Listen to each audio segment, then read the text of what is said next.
আমি তোর সব জিনিসকে আমি কিনে গুনে গুনে রাখতে আছি, আমি সব লিপিবদ্ধ করতে আছি, তোমাকে দেখিয়ে দেওয়া হবে। কোথাও যদি একটা রাই পরিমাণে নেকি করে থাকিস, আকাশে হোক বা পাতালে হোক, স্থলে হোক বা জলে হোক, পৃথিবীর যে কোনো জায়গাতে হোক না কেন, একটা রাই পরিমাণে, একটা সরিষা পরিমাণে যদি তুমি নেকি করে থাকো, তোমাকে কিয়ামতের মাঠে দেখিয়ে দেওয়া হবে, তুমি দেখতে পাবে। শুধু তাই নয়, একটা রাই পরিমাণে যদি একটা গুনার কাজ করে থাকো, গুনাহ যদি করে থাকো, সেটাও তোমাকে দেখিয়ে দেওয়া হবে। একটু ভয় করেন, আল্লাহু আকবার। ভয় ছাড়া উপায় নাই। দেখ আল্লাহ কোরআনে কি বলছে? বিসমিল্লাহির রহমানির রহিম।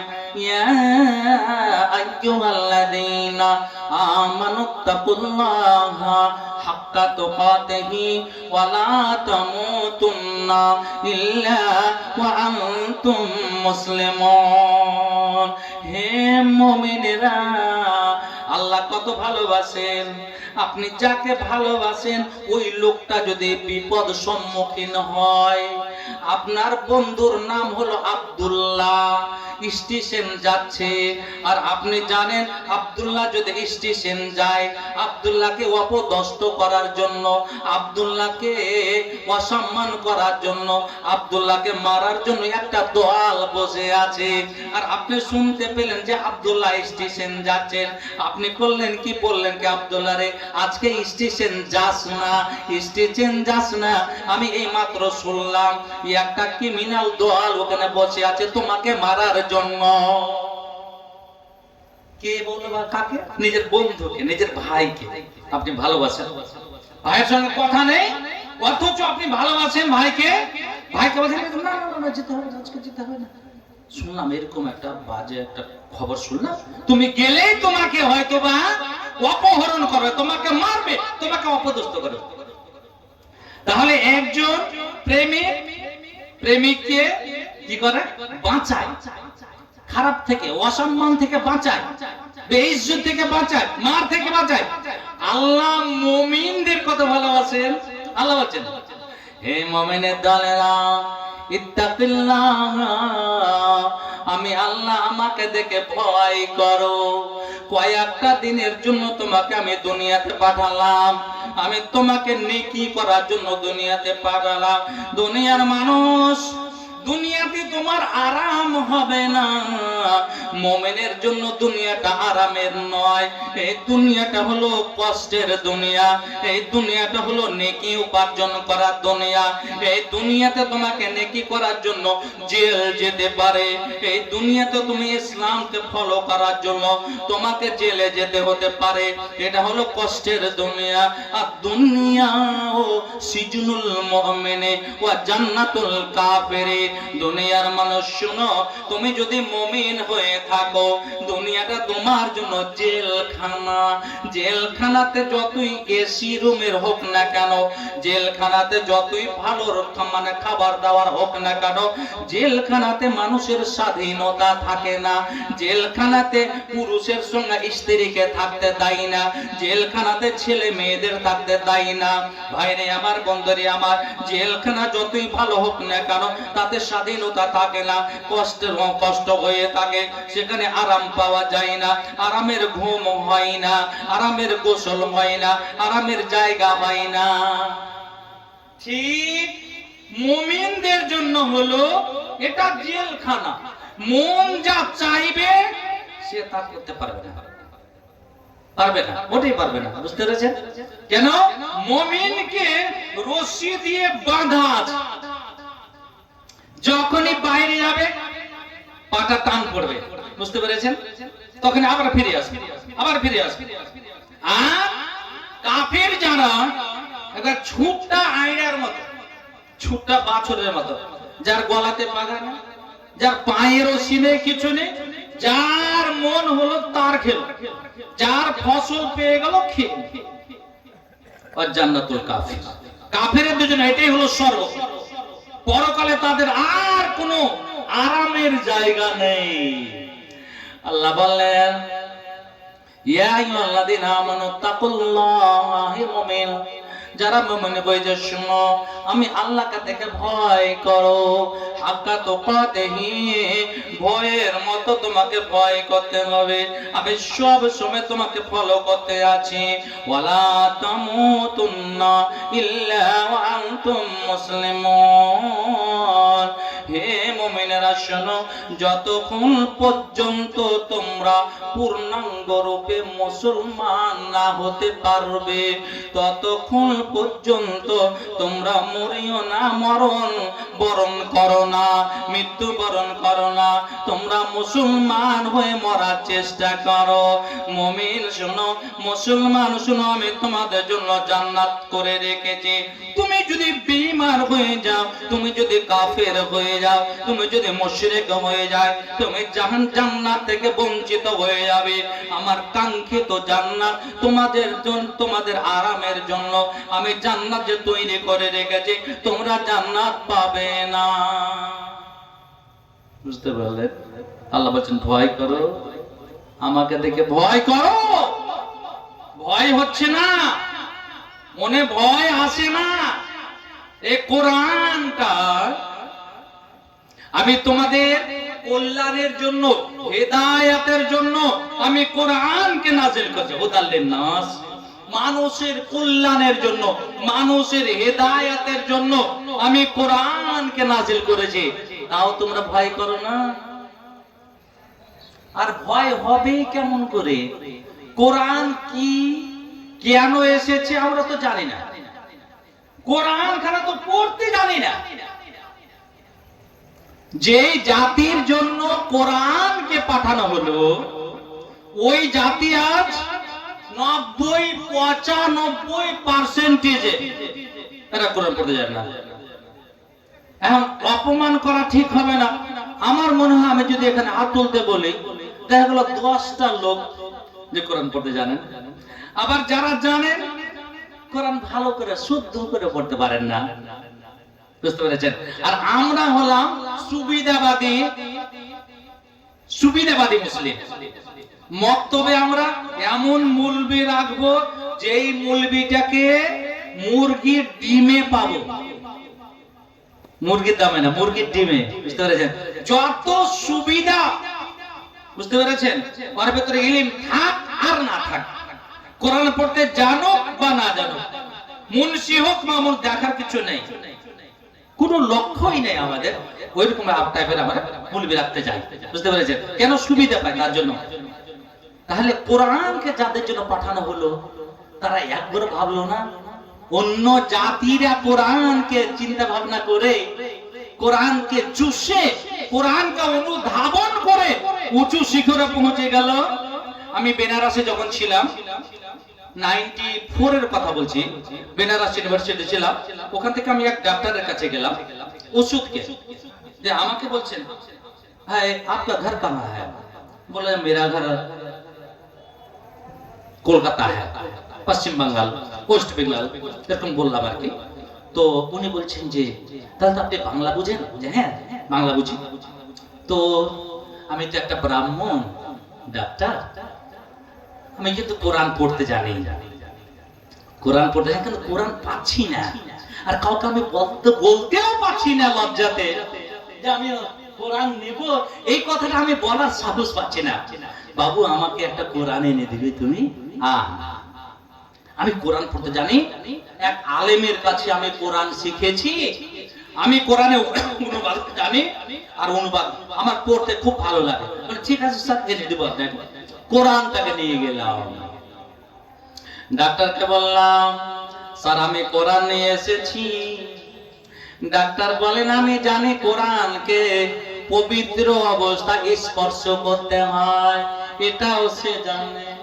আজ মুসলমানেরা জানে না পবিত্র অবস্থায় কোরআনকে স্পর্শ করতে হয়, উজু করে কোরআন তেলাওয়াত করতে হয়। আজ আমরা জানি না, কিন্তু ডাক্তার জানে। বললাম স্যার কোরআনটা নিয়ে আসলাম। বলে বাপুরে, ওই যে গদরেজটা রাখা আছে তার উপরে একটা সুন্দর করে কাপড় রাখা আছে, ওই কাপড়ের উপরে রেখে দাও। আমি এখন পর্যন্ত আমি গোসল করি নাই। আমি গোসল যখন করব, আমি যখন পবিত্র হয়ে যাব, কোরআনটাকে নিয়ে আমি একটু পড়তে আরম্ভ করব। ভাইরে আমার, বন্ধুরে আমার, বলেন তো আমার অবস্থা আজ এইরকম শোচনীয় কেন? আমরা কোন মানে কাজ করলাম? আজকে সব জায়গায় আমরা মার খাই। আজকে কাশ্মীরের মুসলমানের অবস্থা এরকম। সবচেয়ে ভয়াবহ অবস্থা ফিলিস্তিনের অবস্থা। দেখুন তো, ফিলিস্তিনে এমন হয়ে গেল, সারা পৃথিবীর মধ্যে সব চাইতে স্বৈরাচারী, সব চাইতে জালেম ছিল হিটলার। এর পূর্বে আমরা জেনে রেখেছিলাম, ইতিহাস বলছিল সব চাইতে বড় জালেম হলো হিটলার। 60 লক্ষ ইহুদিকে সে মেরেছে। ভাই আমার, বন্ধু আমার, কিন্তু সব তার চেয়ে বড় জালেম হয়ে গেল ইসরায়েলের প্রধানমন্ত্রী বেঞ্জামিন নেতানিয়াহু। আল্লাহু আকবার। গাজার অবস্থা কি করলো আপনি দেখতে পারেন, স্বচক্ষে দেখতে পাচ্ছেন। প্রায় 70,000, তারও বেশি, এটা সরকারি ভাবে দিচ্ছে, 70,000-এর বেশি আমার ভাইরা, আমার বাপেরা, আমার মায়েরা, তারা দুনিয়া থেকে চলে গেছে। তাদেরকে পাওয়া যাচ্ছে না। বাড়ি ঘর ধুলিসাৎ হয়ে গেল। অন্য দেশ যে খাবার পাঠাবে, এই শয়তান, এই দুষ্ট, এই জালেম খাবারগুলো আসতে দিচ্ছে না। হাজার হাজার শিশু খাবারের জন্য লোকের কাছে যাচ্ছে। খাবার কে দিবে, কাকে দিবে?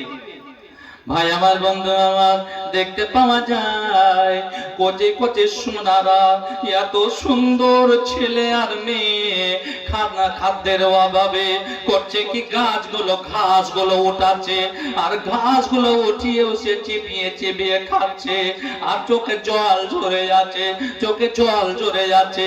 আমার আল্লাহ বলেন, ইন্নাল্লাহ লা ইউগাইয়িরু মা বিকওম হাত্তা ইউগাইয়িরু মা বিআনফুসিহিম।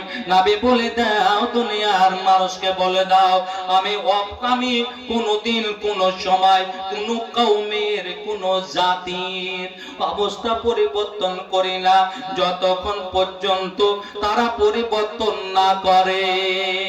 আজ আমরা আল্লাহকে ছেড়ে দিয়েছি, আল্লাহ আমাদের ছেড়ে দিয়েছে। আজ ভয় ভীতি কিছু নেই। আমার নবী বললেন, হে সাহাবীরা শোনো, এমন একটা সময় আসবে, এমন একটা সময় আসবে মানুষের ভিতরে ভয় থাকবে না। মানুষ ভয় বলে যে জিনিসটা আছে, ওই জিনিসটা মানুষের মধ্যে থাকবে না। সাহাবীরা বললেন, ইয়া রাসূলুল্লাহ, বলেন তো ওই সময় মানুষ নামাজ পড়বে কিনা? বলে হ্যাঁ, নামাজ কিন্তু তারা পড়বে, নামাজ পড়বে, তারা কিন্তু ভয় রাখবে না, তাদের ভিতরে ভয় থাকবে না। দেখেন আজকে অবস্থা কিরকম। বোয়ালমারিতে দেখলাম কেউ মারা গেছে, বাবা মারা গেছে, ছেলে আব্দুল করিম, ছেলে আব্দুল মাজিদ, ছেলে আব্দুল গাফফার, নামগুলো কত সুন্দর, নামাজ পড়ে না। হুট করে বলছে, ইমাম সাহেব বললেন তোমরা রেডি হয়ে যাও, তাড়াতাড়ি রেডি হয়ে যাও, নামাজের জন্য তৈরি হও। একজন কানে কানে বলছে, মাওলানা আব্দুল করিম, আব্দুল গাফফার এরা যে নামাজ পড়ে না, বুঝতে পেরেছেন? তাই হ্যাঁ। আব্দুল করিম কই? আব্দুল করিম ওই লাস্টে কাতারে, বাপ মরেছে আর ও লাস্টে কাতারে আছে, বুঝতে পেরেছেন? আব্দুল করিম কোথায় আছো? কুইচা লাগা মুরগির মতো, চুন হাগা মুরগির মতো মুখটা নিচে করে আছে আব্দুল করিম, বুঝতে পারলেন? ডাকা হলো, আব্দুল করিম তুমি তো ফরজ নামাজ পড়ো না, 5 ওয়াক্তের নামাজ ফরজ নামাজ পড়ো না, আর এটা হচ্ছে ফরজে কিফায়া। গ্রামের কিছু লোক যদি পড়ে না, আমার এখানে মামা আছে শুদ্ধিও এলাকার শুদ্ধিও আলেম, বুঝতে পেরেছেন? তো ফরজ নামাজ পড়ো না, আজকে ফের তুমি চলে এসো তোমার বাপের জানাজাতে। ফরজে ভাই এটা আব্দুল কবির মুখে কলা ঢোকা আছে, কাঁচকলা, কিছু বলে না। আর একজন দালাল আছে পাঞ্জরে, বুঝতে পেরেছেন? হবে কি করছিস, কথা বলতে পারিস না? কথা কই ইমাম সাহেব, কথা কই কত বড় তুই মস্তান হয়েছিস, বুঝতে পেরেছেন? কথা কয় আজ ফুল হয়েছে মরে না, আমাকে পড়বে না। ও দালাল, বুঝতে পেরেছেন? ও দালাল ফের নামাজ পড়ে না, ওকে দালালি করছে নামাজের কথা, যে তুই ভুল স্বীকার কর, ও ফের নামাজ পড়ে না। যাই হোক, ভুল টুল স্বীকার করে নামাজ হয়ে গেল, জানাজা শেষ হয়ে গেল। পরের দিন সকালে জোহরের নামাজটা পড়তে এসেছে। মানুষ বলছে আব্দুল করিম তুমি তো নামাজ পড়তে আসো না, কি ব্যাপার? বলছে আব্বা যে মারা গেছে তার জন্য। ও আব্বার জন্য এসছো, কালকে লোকের সামনে অপমান হয়েছে। হ্যাঁ, এই করে জোহর গেল, আসর গেল, মাগরিবে আড্ডা দিতে দিতে সময় পার। জোহর নামাজ কখন পার হয়ে গেছে ও জানে না। বাড়িতে এসে চুপ করে বাড়িতে ঢুকে খুলনাতে আবার ঢুকে গেল। আবার বুঝতে পেরেছেন চেটে লাহারে দিবে তো দিন শুতে গেল। আর খুর ধোয়া ধোই নাই, পা ধোয়া ধোই নাই, শুতে গেল। যা যা ছিল তাই আবার হাজির হয়ে গেল। পরের দিন বলে ওরে আব্দুল করিম, তুমি তো সেদিন অপমান হলে, তুমি আবার তুমি কেন নামাজ পড়ো না? বলে এখন তো আর মরার কেহ নাই বাড়িতে। লেন কথা শেষ, আব্বা ছিল মারা গেছে, একদিন নামাজ পড়ে, আর মরার কেহ নাই। শোনো শোনো, আমার মা আছে, মা মনে হয় 20 বছর মারা যাবে না, ওদের নামাজেরও দরকার নাই। যদি 20 বছর পরে আমার মা মারা যায়, এই মুলবি সাহেব থাকবেন, এই ইমাম পাল্টে যাবে। বুঝতে পেরেছেন? ইমাম পাল্টে গেল, আর কি আছে, কে ধরার আছে? অবস্থা এইরকম অবস্থা, বুঝতে পেরেছেন? কি দিয়ে বুঝাবো আপনাকে ভয় কি জিনিস? ভাই আমার, বন্ধু আমার নয় বললে আবু হুরায়রা বর্ণনাকারী, বুখারী মুসলিমের হাদিস। নবী বলেন সালাতুন মুনজিয়াতুন ওয়া সালাতুন মুহলিকাত। দুনিয়ার মানুষ, বুয়ালমারি মানুষ, ভালো করে শুনে নাও, তিনটা জিনিস এমন আছে তোমাকে পরিত্রাণ দিবে, তোমাকে জান্নাতে নিয়ে যাবে। কটা বললাম? তিনটে, বুঝতে পেরেছেন? একটু মনে রাখবেন, তিনটে জিনিস। সালাতুন মুনজিয়া, তিনটা জিনিস আছে তোমাকে নাজাত দেবে, তোমাকে জান্নাতে নিয়ে যাবে। ওয়া সালাতুন মুহলিকাত, আরো তিনটা এমন জিনিস আছে তোমাকে ধ্বংস করে দেবে, তোমাকে জাহান্নামে নিয়ে যাবে। নবী বলছে ওরে দুনিয়ার মানুষ, যে তিনটা জিনিস তোমাকে জান্নাতে নিয়ে যাবে তুমি কানে তুলে নাও, কানে তুলে নাও। ফাআম্মাল মুনজিয়াতু ফাতাকওয়াল্লাহি ফিস সিররি ওয়াল আলানিয়াতে। যেই তিনটা জিনিস তোমাকে জান্নাতে নিয়ে যাবে তার এক নম্বর হলো আল্লাহকে দেখে ভয় করা, আল্লাহকে বলে ভয় করা, জাহান্নামকে দেখে ভয় করা। প্রকাশ্যে হোক অপ্রকাশ্যে হোক, গোপনে হোক বা প্রকাশ্যে হোক, আল্লাহকে যদি তুমি ভয় করো তবে তোমার দ্বারা গুনাহ হতে পারে না, তোমার দ্বারা নামাজ ছুটতে পারে না, তোমার দ্বারা বিছানাতে ঘুম হতে পারে না। ওরে ঘুমাবার জন্য দুনিয়াটা নয়, তুমি কিছু কষ্ট করে নাও।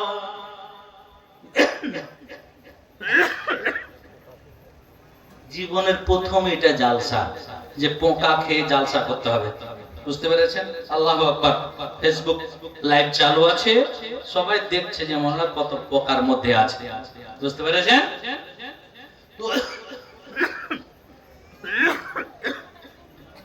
এক নম্বরে হলো কি বললাম? এক নম্বরে আল্লাহর ভয়, গোপনে হোক প্রকাশ্যে হোক। যদি ভয় থাকে আপনার, কখনোই আপনার দ্বারা খারাপ কাজ হতে পারে না। বাড়ির গার্জেন যদি স্টিক হয়ে দাঁড়িয়ে থাকেন, শক্ত হন, ছেলে মেয়ে কখনো বেয়ারা হতে পারে না, বুঝতে পেরেছেন? ছেলে মেয়ে 8টা 10টার পরে বাড়ির বাইরে থাকতে পারে না।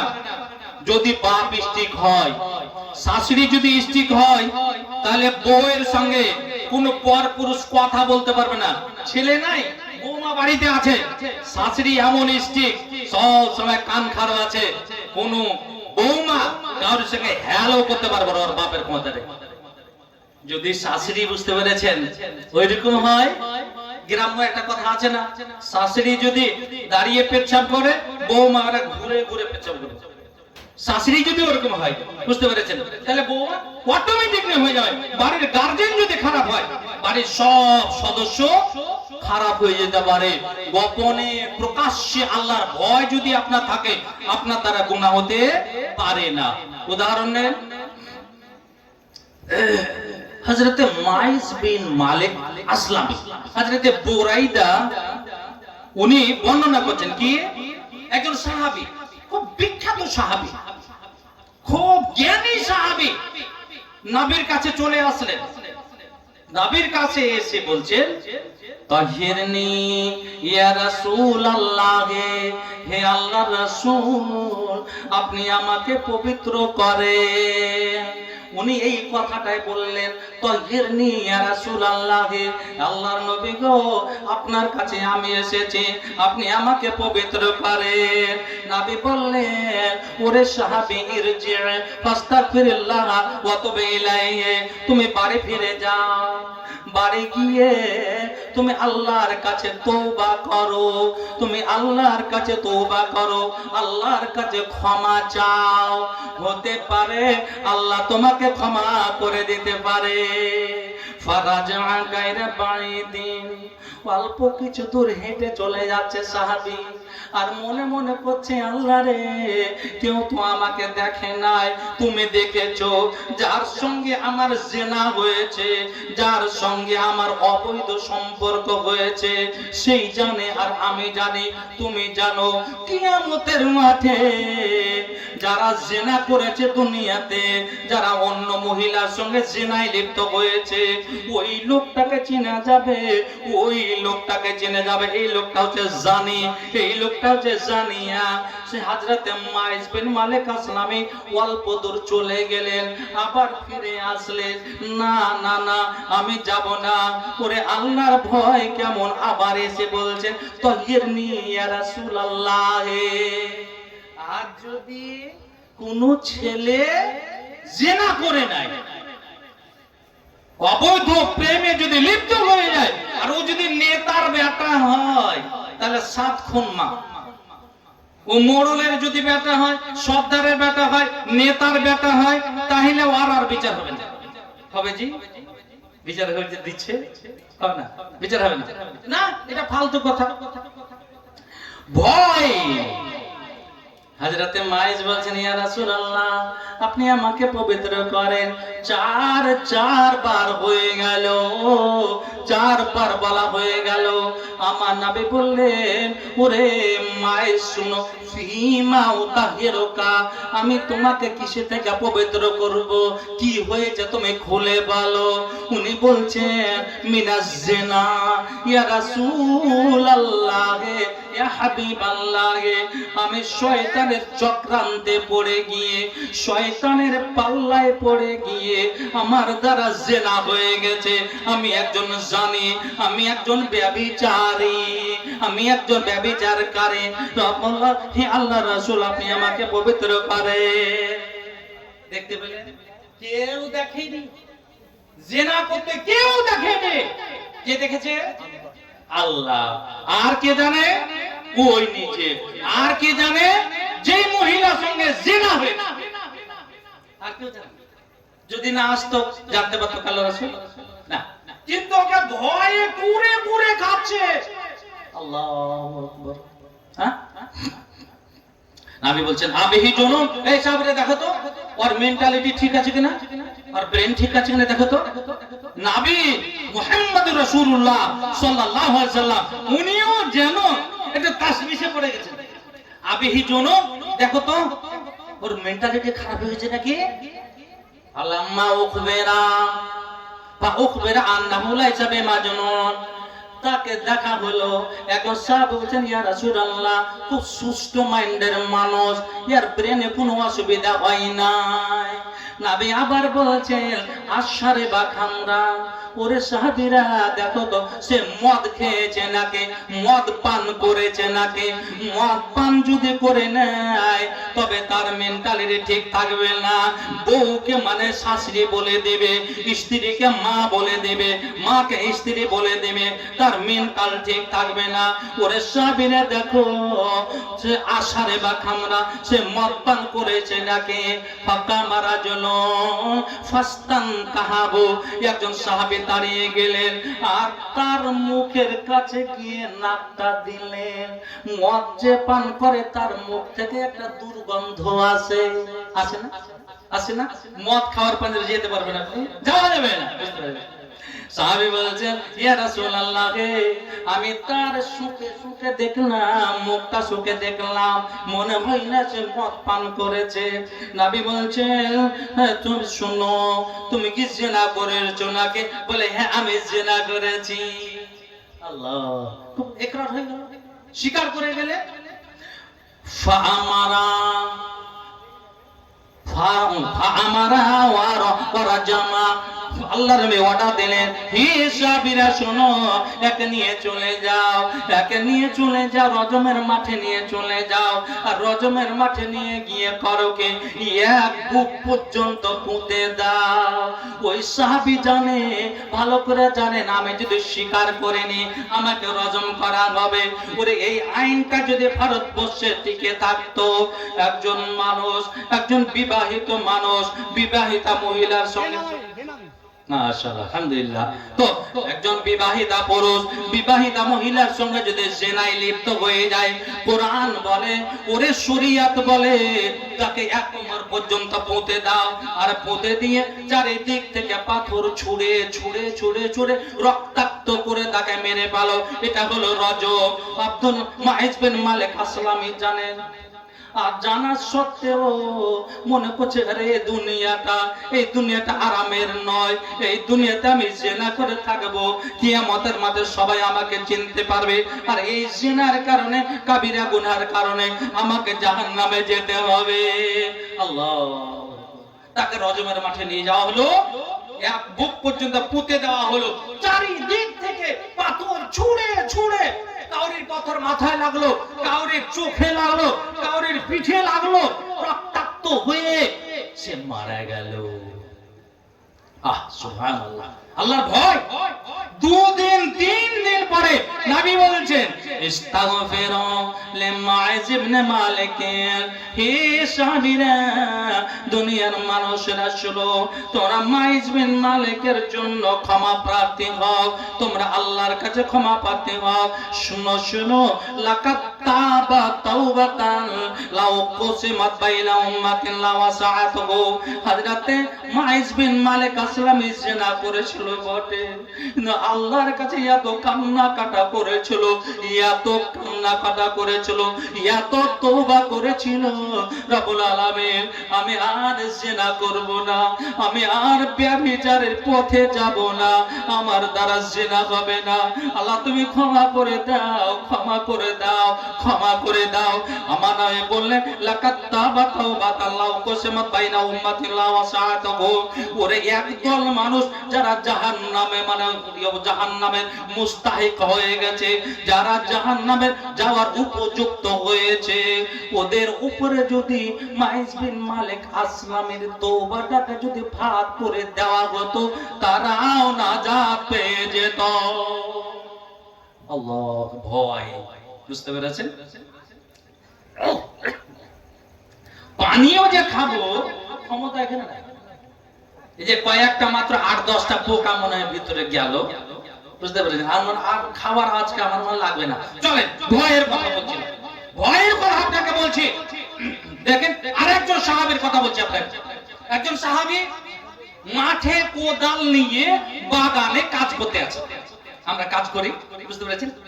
চলে যাচ্ছেন নাকি? বসেন বসেন বসেন। আরে টাকা দেবেন ইনশাআল্লাহ। আলহামদুলিল্লাহ, আমি টাকার জন্য উঠেছি, মসজিদের জন্য। এই এলাকার আলহামদুলিল্লাহ যখন যারা ডাকবেন ইনশাআল্লাহ সময় থাকলে আপনার কাছে আমি আসবো। বসেন, এখানে যাবেন না, আরে বসেন, একটু বসেন, আলহামদুলিল্লাহ বসেন। কি বলছি না, একজন সাহাবী আলহামদুলিল্লাহ বেনামিতে 1 টাকা 750 পেলাম। আর একজন আমার নামটা ভুলে যাচ্ছি, এনার নাম ফজলুর রহমান, মাশাআল্লাহ আলহামদুলিল্লাহ ভালো করে চিনি আলহামদুলিল্লাহ, 500 টাকা আলহামদুলিল্লাহ। আল্লাহ তুমি কবুল করে নাও। একজন বেনামিতে 750, আরেকজন 500 টাকা এসেছে, আল্লাহ তুমি কবুল করো। হ্যাঁ চলে, সাহাবীটা কাজ করতে আছে। দেখেন শয়তানি ওয়াসওয়াসা কেমন হয়, একবারে মানে নির্ভেজাল মন নিয়ে কোদাল নিয়ে কাজ করতে আছে। আর একটা মহিলা, সুন্দরী মহিলা বাগানের পাশ দিয়ে কিছু দূর দিয়ে চলে যাচ্ছে। শয়তান, ইন্নাশ শাইতানা লিল ইনসানি আদুউম মুবিন, আল্লাহ বলেন শয়তান থেকে বাঁচো। আর শয়তান থেকে পানা চাও, তুমি পানা চাও কেন? শয়তান হলো তোমাদের প্রকাশ্য শত্রু। শয়তান ওয়াদা করে নিয়েছে, আল্লাহ আমি তোমার বান্দাদের পথে দাঁড়িয়ে থাকবো আর এরাকে পথভ্রষ্ট করতে থাকবো। বুঝতে পেরেছেন? দেখেন অবস্থা কিরকম। সাহাবীটা দেখছেন ও মহিলা চলে যাচ্ছে, সুন্দরী মহিলা, চট করে মনে একটা তার ওয়াসওয়াসা চলে আসলো, ওরে বোন তুমি কোথায় যাবে? তুমি ওই রাস্তা দিয়ে যাও না, এটা আমার এখান দিয়ে যাও, এটা রাস্তা সহজ হবে। ওই রাস্তাটা দিয়ে তুমি যাও না, আমার এটা দিয়ে তুমি আসো। ওই নারী, ওই মহিলা, ওই বোন তো জানে না, তার মনের খবর তো কেউ রাখে না। সরল মন নিয়ে সে বলল আমার এটা দিয়ে আসো। মহিলাটা যখন চলে আসলো, আসার পরে বলল কি, সেই সাহাবী বললেন কি, আপনারা গালি দেবেন না সাহাবীকে। ওনারা বলেন সাহাবী মানুষ, নবীর প্রেমিক, নবীর সাহাবীরা, বা গালি দেওয়া যাবে না। কোদালটা ফেলে দিলেন, আর কোদালটা ফেলে দিয়ে ওই নারীকে, ওই মহিলাকে পিছন থেকে জপতে ধরে নিলেন, আর জপতে ধরে তাকে চুমু চাটা করলেন, তাকে চুমা দিয়ে দিলেন, শরীরের অনেক জাম স্পর্শ করলেন। ভাই আমার, বন্ধু আমার, তারপরে তাকে ছেড়ে দেওয়া হলো। নারী চলে গেল, নারী চলে গেল। শয়তান কেমন সরল মন নিয়ে কাজ করতেছিলেন, হঠাৎ করে নারীকে দেখে মনটা চেঞ্জ হয়ে গেল আর শারীরিক স্পর্শ হলো। আহা, এটা তো হলো, কিন্তু মন ছটপটানি আরম্ভ হয়ে গেছে। আস্তাগফিরুল্লাহ, কি করলাম, কি করলাম এটা আমি, ছি ছি ছি ছি। বাড়ি চলে গেল। বাড়ি যাওয়ার পরে নবীর পিছনে নামাজ পড়তে আছে। জোহরের নামাজ হয়ে গেল। জোহরের নামাজ আদায় করার পরে বাড়ি যাওয়ার পরে খাওয়া দাওয়া হয়ে গেল, কিন্তু মনে শান্তি পাই না। আল্লাহর ভয় যেন তাকে পুরে করে কাটছে। ওরে তুই আজকে কি কাজ করেছিস? ওই লোকটা তাড়াতাড়ি ছুটে চলে আসলো, ইয়া রাসূলুল্লাহ, ইয়া হাবিবাল্লাহ, আমার একটা এমন কাজ হয়েছে যার আমি মানে মুজরিম হয়ে গেছে, নিজের উপরে জুলুম করে দিয়েছি। ফাসনা মা শাইতা, আপনার যা ইচ্ছা হয় আপনি তাই করেন। শুনেন, একটা মহিলা চলে যাচ্ছিল, আমি মহিলাকে জব্দে ধরেছি, স্পর্শ করে নিয়েছি, তাকে আমি চুমু দিয়ে দিয়েছি, কিন্তু তার সঙ্গে আমার শারীরিক মিলন হয় নাই, তার সঙ্গে আমার সহবাস হয় না। বুঝতে পেরেছেন? সব ডিটেইলস বলে দিলেন। বলে দেওয়ার পরে আল্লাহ রাসূল যা শরীয়তের আইন, যা বিধান আপনি আমার উপরে প্রয়োগ করেন। আল্লাহু আকবার। কেমন হয়ে গেল? নবী বললেন, ওরে সাহাবী শোনো, তুমি কি আমার পিছনে নামাজ পড়েছো? এই ঘটনার পরে তুমি কি আমার পিছনে নামাজ পড়েছো কিনাকে বলো। বলে ইয়া রাসূলুল্লাহ, যোহরের সালাত আপনার পিছনে আমি পড়েছি। নবী বললেন, তোমার দ্বারা যদি সহবাস না হয়ে থাকে, জিনা না হয়ে থাকে, তবে সেটা হলো ছোট গুনাহ, সাগীরা গুনাহ। কাউকে চুমু দিয়ে দেওয়া, তার শরীরকে স্পর্শ করা। মহিলারা টাকা দিয়েছে তো গণনা টনা নাই, কিছু নাই, মাশাআল্লাহ, আলহামদুলিল্লাহ। জি জি, আমি এটা খালি করে। তো তুমি আমার পিছনে নামাজ পড়েছো, যোহরের সালাত আদায় করেছো, 4 রাকাত নামাজ, 4 রাকাত নামাজে তুমি 5 বার পড়েছো কি রব্বিগফিরলি ওয়ারহামনি ওয়াহদিনি ওয়াআফিনি ওয়ারযুকনি। জানা আছে তো? বলেন তো দেখি, বলেন দেখি, জানা আছে তো ইনশাআল্লাহ? রব্বিগফিরলি মানে কি? রব্বিগফিরলি, হে প্রভু দয়াময়, আমাকে তুমি ক্ষমা করে দাও। রব্বিগফিরলি ওয়ারহামনি, আল্লাহ তুমি আমার প্রতি রহম করো। ওয়াহদিনি, তুমি আমাকে হেদায়েত দাও। ওয়াআফিনি, তুমি যাবতীয় মুসিবত থেকে আমাকে রক্ষা করো, বাঁচিয়ে নাও। ওয়ারযুকনি, তুমি আমাকে রিজিক প্রদান করো। নবী বললে, ওরে সাহাবী শোনো, তুমি 5 বার আমার পিছনে তুমি নামাজে পড়ে নিয়েছো। যখন আপনি রুকু থেকে সিজদাতে যাবেন, সিজদাতে যাওয়ার পরে প্রথম যখন সিজদা থেকে মাথাটা উঠাবেন, তখন এই দোয়াটা পড়তে হয়, রব্বিগফিরলি ওয়ারহামনি ওয়াহদিনি ওয়াআফিনি ওয়ারযুকনি। হে সাহাবী শুনো, তুমি পারে যাও, বাড়ি করে যাও। ইন্নাল হাসানাতে ইযহিবনাস সাইয়্যাত, নেকি যতগুলো আছে তোমার গুনাহকে আমি মিটিয়ে দিবে। শুনো, তোমার দ্বারা যেটা সাগীরা গুনাহ হয়েছে, আমার পিছনে যে তুমি নামাজ পড়েছো, তার কারণে সেটা মাফ হয়ে যাবে।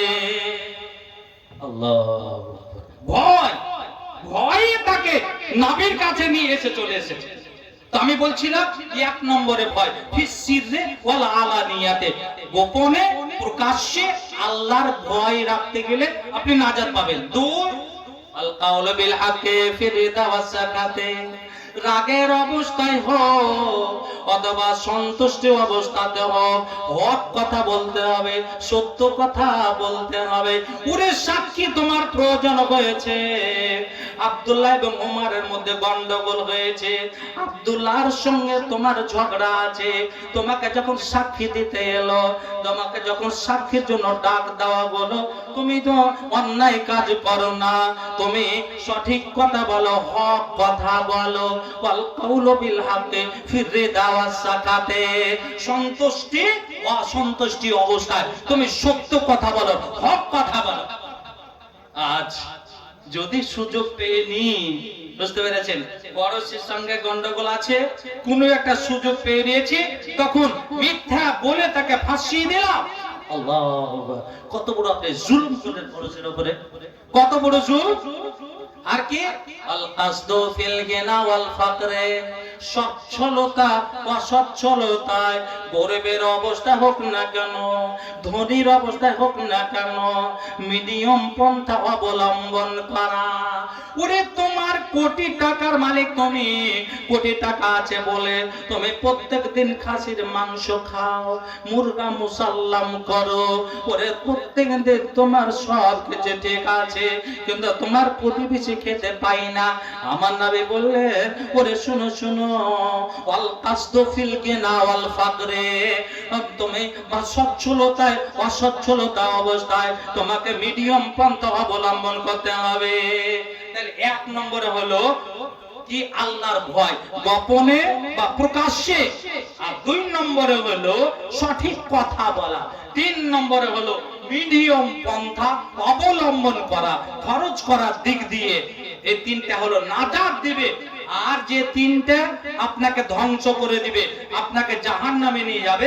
1 নম্বরে হলো হাওয়ান মুত্তাবাউন, প্রবৃত্তির অনুসরণ করা, মনে যা চাইলো তাই আপনি করে বসলেন।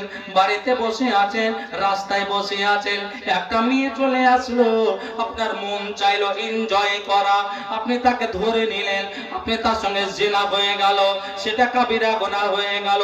মনের প্রবৃত্তির অনুসরণ করা হলো। ওরে মনে হলো চুরি করার, আপনি চুরি করতে চলে গেলেন। আপনার ডাকাতি করার মনে হলো, আপনি ডাকাতি করতে চলে গেলেন।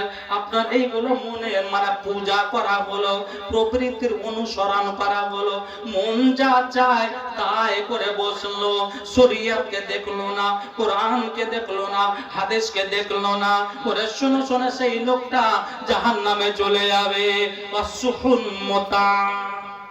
এবং কৃপণতা অবলম্বন করা, আল্লাহ রাব্বুল আলামিন বললেন, হে দুনিয়ার মানুষ, আমি তোমাকে রিজিক দান করলাম, আমি তোমাকে ধনী করলাম, এই দুনিয়ার বুকে আমি তোমাকে ধনী বলে বিবেচিত করলাম, নির্বাচিত করলাম। তুমি করো কি? আমার দেওয়া ধনগুলো, আমার দেওয়া মালগুলো আমার মসজিদে নিয়ে আসো, আমার রাসূলের প্রতিষ্ঠানে নিয়ে আসো, রাসূলের মাদ্রাসাতে নিয়ে আসো, সামাজিক কাজে নিয়ে আসো, যেখানে নেকির কাজ হবে সেখানে তোমরা নিয়ে আসো। আল্লাহ নিজে বললেন, বিসমিল্লাহির রহমানির রহিম, ইন্নামা ইয়ামুরু মাসাজিদাল্লাহি মান আমানা বিল্লাহি ওয়াল ইয়াউমিল আখির ওয়া আকামাস সালাতা ওয়া আতাজ যাকাতা ওয়া লাম ইয়াখশা ইল্লাল্লাহ। মসজিদ কারা বানাবে? সবারই দ্বারা মসজিদ বানা সম্ভব নয়, টাকা থাকলেও সম্ভব।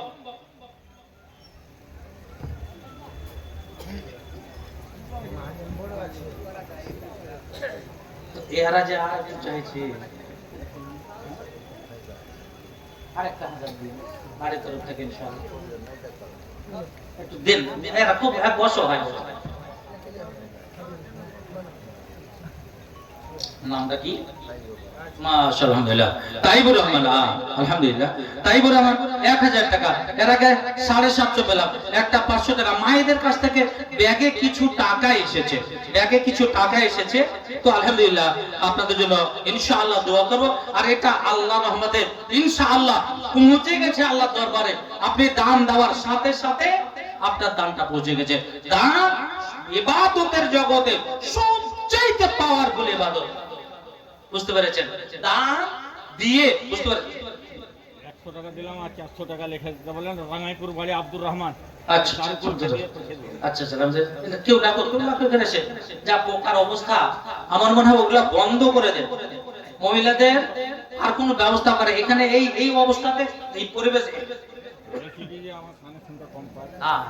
আলহামদুলিল্লাহ, আল্লাহর একজন প্রেমিক আব্দুর রহমান সাহেব 500 টাকা। আলহামদুলিল্লাহ, উনি কানে কম শুনতে পান, আপনাদের কাছে একটু দুয়ার কথা জানিয়েছেন এখানে, বুঝতে পেরেছেন? মসজিদের আপনি টাকা দেন না দেন কোনো ইয়ে হয় না, বুঝতে পেরেছেন? লেখাবেন, ঠিক আছে, আর 500 টাকা দেন। আলহামদুলিল্লাহ, এখানে একটা বড় ফ্যান দাও না, পোকা গলা চলে যাবে এক মনে। আলহামদুলিল্লাহ, আরেকজন 500 টাকা। বলছিলাম, আল্লাহুম্মা আনতাস সালাম ওয়া মিনকাস সালাম ওয়া হাইয়িনা বিস সালাম তাবারাকা ইয়া দাল জালালি ওয়াল ইকরাম।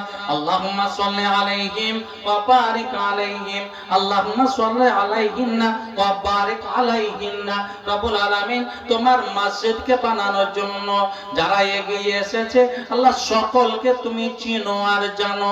বিভিন্ন উদ্দেশ্য নিয়ে একজন এসেছে, ছেলে নার্সিং হোমে ভর্তি আছে, তার জন্য রব্বুল আলামিন। আর একজন কানে শুনতে কম পায়, তার জন্য টাকা নিয়ে এসেছে। আরো তোমার বান্দিরা অনেক টাকা পাঠিয়েছে, আল্লাহ তাদের উদ্দেশ্যকে তুমি পূরণ করো, জায়েজ উদ্দেশ্যকে তুমি পূরণ করো। রব্বুল আলামিন, তাদের রুজি রোজগারে বরকত দিয়ে দাও, তাদের টাকা পয়সাতে বরকত দিয়ে দাও। যে আশাতে জিনিয়াতে দান করে গেল, তাদের দানা তো আল্লাহ তুমি করো, বলো আমিন। মাশাআল্লাহ, আলহামদুলিল্লাহ। না, এটা বাবু একটু বেশি দিতে হবে এলাকাতে। আলহামদুলিল্লাহ, এই যে আমার দেখেন হাত ধরে আছে, কি নাম? আব্দুর রহিম। মাশাআল্লাহ, আলহামদুলিল্লাহ। এখানে একটা ফ্যাক্টরি গলে পড়েছে, তো এটা লস হয়ে গেছে। দিও ইনশাআল্লাহ, পরে দিও, কাজ যখন হবে। আচ্ছা, যা কালাম দাও কিছু। আসসালামু আলাইকুম। আব্দুর রহমান রাঙ্গাইপুর থেকে আপনি যে দানটা করে গেলেন, আমরা হয়তো পাড়াটা ঠিক উল্লেখ করতে পারিনি। আপনি যদি পাড়াটা বলে যেতেন আলহামদুলিল্লাহ খুব উপকারিত হতো। আব্দুর রহমান ওই ব্যাটটোলা, ব্যাটটোলা দিয়ে রাখো। ঠিক আছে, রাঙ্গাইপুর ব্যাটটোলা আব্দুর রহমান। ঠিক আছে, বুঝতে পারছি। সবারই মসজিদ আর এই মসজিদে অনেক তফাৎ। তুমি মসজিদে যাও, তোমার চোখে জল আসবে। আর ইনশাআল্লাহ বড় হকদার মসজিদে চাইছে তোমার কাছে। ওবেদুল্লাহ। আচ্ছা ঠিক আছে। আচ্ছা, সব বলি। মাশাআল্লাহ, আলহামদুলিল্লাহ। মাশাআল্লাহ, আলহামদুলিল্লাহ। আব্দুর রহিম, মাশাআল্লাহ, আলহামদুলিল্লাহ। এখানে বুঝতে পেরেছেন স্টিলের ফ্যাক্টরি খুলেছেন, এখানে দাওয়াতে, মাশাআল্লাহ, আলহামদুলিল্লাহ। আপনারা যাবেন, খুব ভালো মূল্যটা পাবেন, আলহামদুলিল্লাহ। আসুন, এখানে আরেকজন 500 টাকা, আরেকজন 300 টাকা, আলহামদুলিল্লাহ, আরেকজন 500 টাকা। যা পরিবেশ, পোকা নিয়ে যা অসুবিধা, বুঝতে পেরেছেন, এখানে থাকার পরিবেশ নেই। এটা কোনো ব্যবস্থা না করলে বক্তারা আসতে পারবেন না। আমি বলছি কোনো একটা ব্যবস্থা করেন, যে কোনো মূল্যেই হোক, কোনো একটা ব্যবস্থা হোক। আসুন, এই মসজিদকে ফেলে যায় না, বুঝতে পেরেছেন। মসজিদ আপনার দিকে দেখে আছে, মসজিদ তাকিয়ে আছে। দয়া করে আপনি একবার মসজিদে যাবেন, মসজিদের কি অবস্থা, করুণ অবস্থা, আপনি একটু দেখে যাবেন। অতএব এই মসজিদকে ফেলে যায় না। আমার নবী মুহাম্মদ রাসূলুল্লাহ সাল্লাল্লাহু আলাইহি ওয়াসাল্লাম